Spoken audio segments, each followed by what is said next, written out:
Konečne sme po dlhom čase, asi dvojdňovom pobalení. Auto je hotové, pripravené na cestu. Snáď sa nám to podarí odísť. Cestu na juh začíname prekročením maďarskej hranice.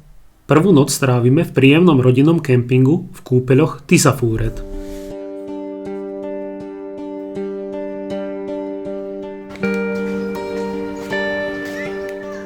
Sme úspešne prekročili rumunskú hranicu. Ako sa cítiš? V Rumunsku.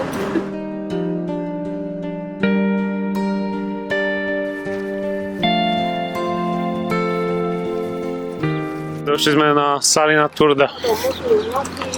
Na rumunskú jaskyňu, sú tu všade túlové psy. Salina Turda je bývalá soľná baňa prerobená na atrakciu. V komplexe sú rôzne aktivity, je možné člnkovať sa aj zahrať si minigolf. Je tu avšak strašne veľa ľudí a na všetko sa dlho čaká a odchádzame sklamaní. Taká kolotočová masovka. V Sigisoare trávime noc a nasledujúci deň. Mesto je skutočne pekné, malebné a zachovalé. Je tu starobilá hodinová väža, katakomby a aj rodisko Drakulu.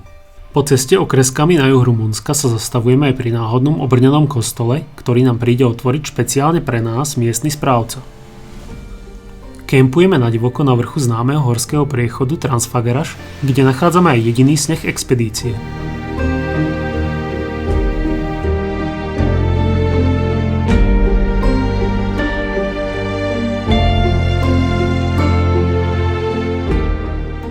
Dneska bol taký náročný deň, lebo sme stratili topánky, ale prišli sme do krásnych hor, a to stále hovorím okolo, ale teplúčko, pekne, ovečky. Je taký ako blend teraz, tak si vypýtam blend čierny. Sedmička. Druhý deň nás v Maťkovom telefóne zastihne extrémne varovanie, že Ursa Dracula. Nechápeme, kým nedorazíme k Drakulovmu hradu, ktorý je zavretý kvôli voľne pohybujúcim sa medveďom. Ďalej sa cez rôzne náboženské pamiatky presúvame do Bulharska.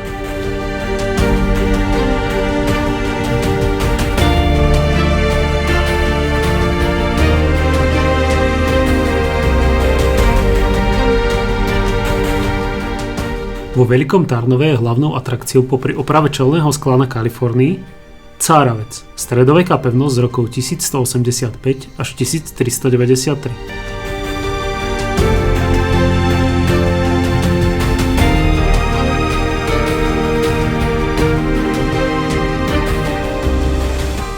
V peknom etnoskanzene Etar trávime jedno po obede a pokračujeme ku komunistickému monumentu Bulduža vo výške 1400 metrov nad morom, aby sme unikli mestskej 40-stupňovej páľave.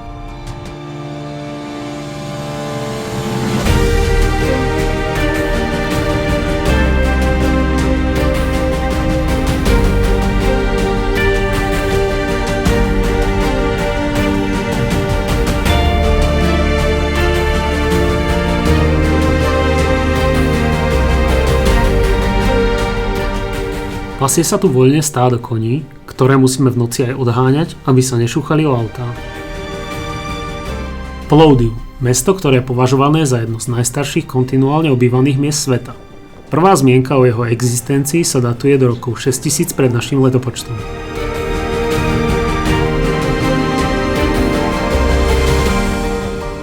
Večer máme problém nájsť kemp. V Bulharsku ich moc oficiálnych není a nakoniec zastavujeme na noc pred Bačkovým monastýrom. Bez problémov, asi nás považujú za pútnikov.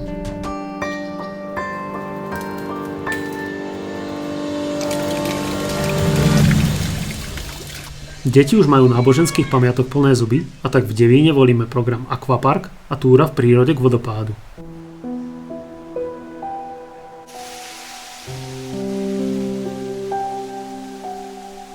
Poslednou zastávkou v Bulharsku je noc pri jazere Dospat. Grécko nás víta parádnym divokým kempom priamo pri mori. Konečne vyberáme paddleboard a kúpeme sa.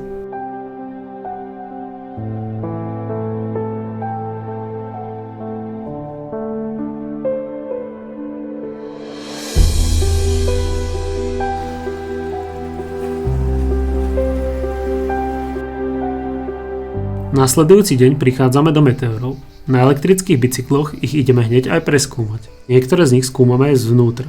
Do jedného nás nechcú pustiť, lebo nemáme dlhé nohavice.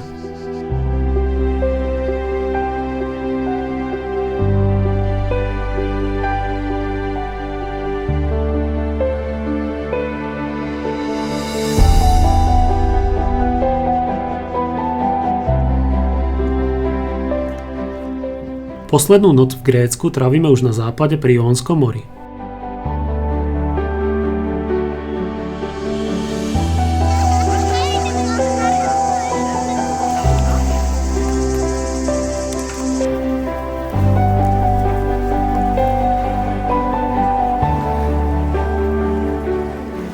Naša cesta teraz už definitívne mení smer na sever, do Albánska.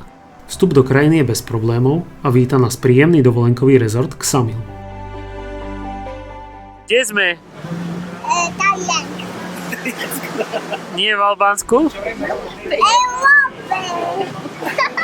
Na albánskej riviere, pláži Livadhy, sa rozhodneme stráviť niekoľko dní. Až doteraz sme sa presúvali každý deň. Nad nami je hrad a ďalej po pláži je prístupné aj mesto Himari.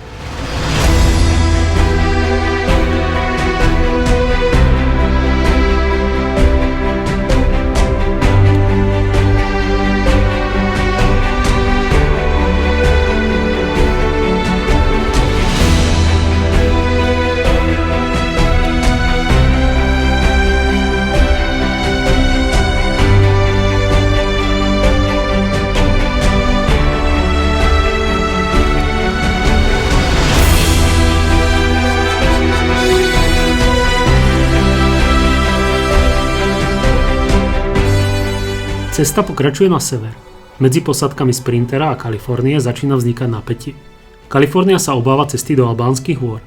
V roku 2015 tu zabili 2 Čechov. Nakoniec sa na jeden deň v meste Skodar rozdeľujeme a my na Sprinteri pokračujeme ďalej do hôr. Ideme ale podľa zlej navigácie a tá nás nasmerovala cez dedinu Prekal. Presne to miesto, kde umreli Česi. Cesta je v otrasnom stave. 59 km nám trvá 7 hodín. Prší. Nachádzame aj zosu pôdy, ktorý musíme odpratať navijákom, ak chceme pokračovať.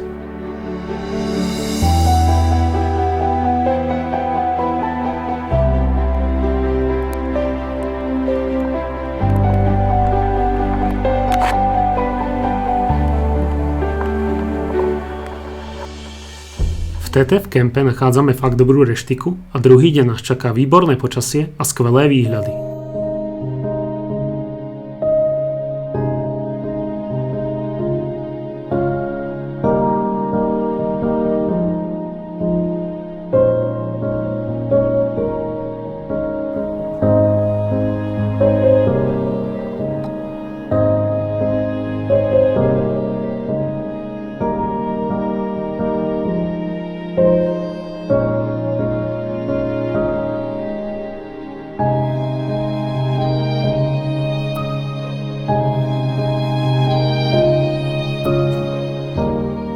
Cesta späť tiež nie je až na vrch priesmiku v dobrom stave, ale v porovnaní s variantou cez Prekal je to úplne v pohode.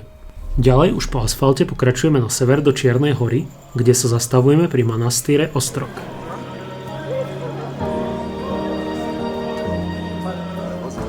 Sever Čiernej hory nás prekvapuje dobrými horskými cestami.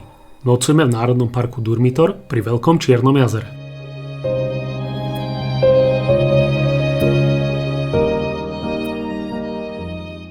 Skúšame tu aj ľahkú turistiku a do Bosny mierime po scénickej ceste P14.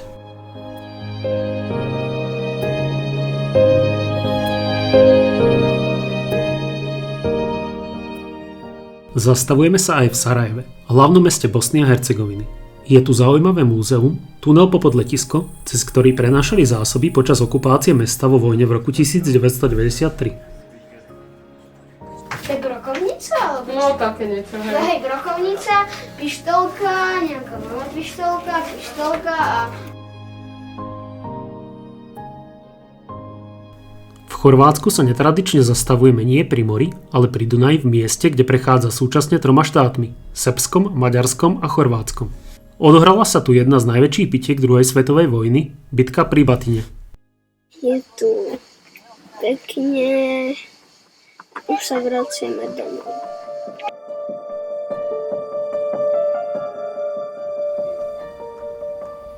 Poslednou zastávkou balkánskeho tripu je hlavné mesto Maďarska, Budapešť.